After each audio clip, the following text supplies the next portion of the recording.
Hey there everybody, Boyd here with you again for our next video build series. Here today we have the 1/350 scale USS Grissom.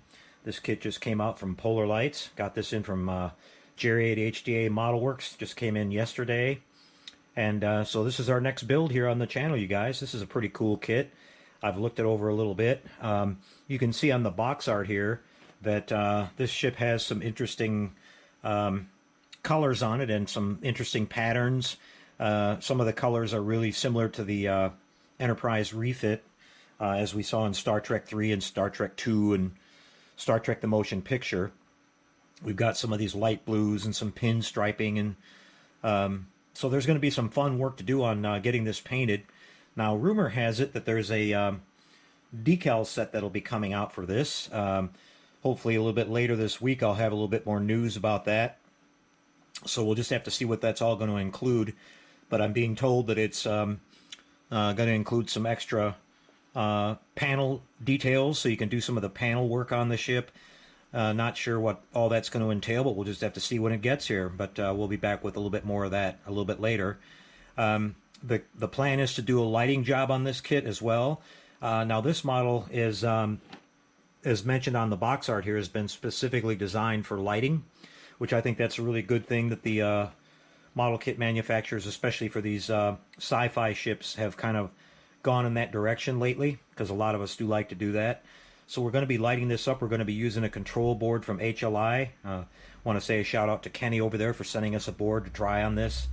I think it has a couple of different options as far as what we can do with the, you know, whether we want to have strobe lighting or not, or just blinking navigation lights. We'll have to kind of get into all that. I'll have to go back and actually look at some footage from the film to see what we can see there. From what I remember, I think most of the lights on the ship were static, but we may add a few blinking lights here and there just to give a little bit more, you know, make it look a little bit more interesting.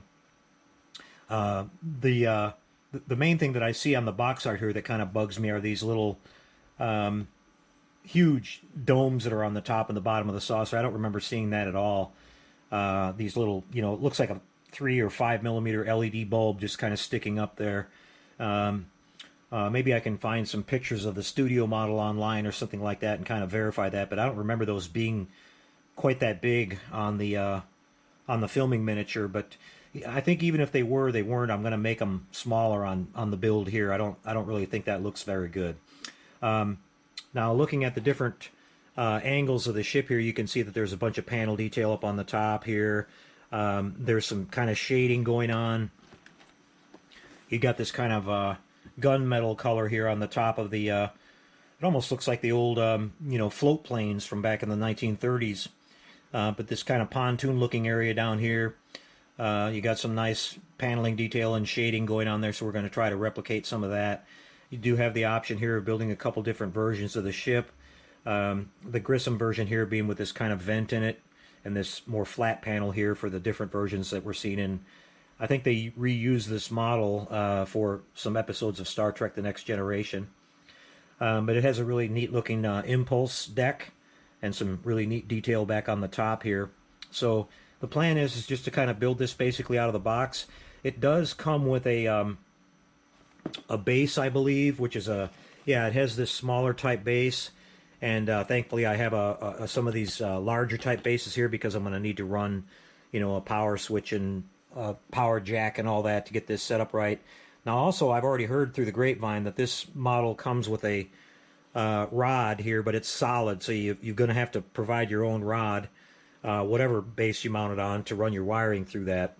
So we'll figure all that out, but I just wanted to make a quick introductory video. I'll pop the lid here really quick to show you a little bit more. We're not going to take the decal sheet out at this time or anything, but we'll just kind of show you some of the parts here real quick. Again, you mentioned this is the small Polar Lights dome base, but this will give you an idea of overall. I think they say it measures out around 13.5 inches long when it's built, but here's an overall view of the some of the hull parts. I checked these out a little while ago, and I do like the fine detail of the ribbing and everything that's been done on some of these. It does look really good, nice and crisp. So there's that, and then you have the kind of the main section of the back here. Looks like this part's already molded on. It would have been nice to have that separate. It's going to be a little bit harder to paint it that way, but we're used to doing that.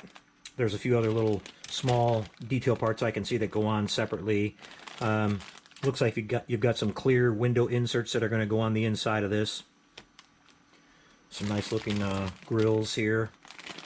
So this will be a fun little project. I'm looking forward to it, and I'll be back in the next day or two when we get started on this. We're going to kind of take you through this whole thing, I think, one step at a time, kind of do a little bit of a build guide on it. I'm going to be learning as I go along, so you guys can check it out, and we can maybe pass along a few tips that we find along the way. The first step that I'll be doing is getting a lot of the parts light blocked that I know we're going to be, putting lighting in, definitely in the saucer section here, probably a little bit in the bottom.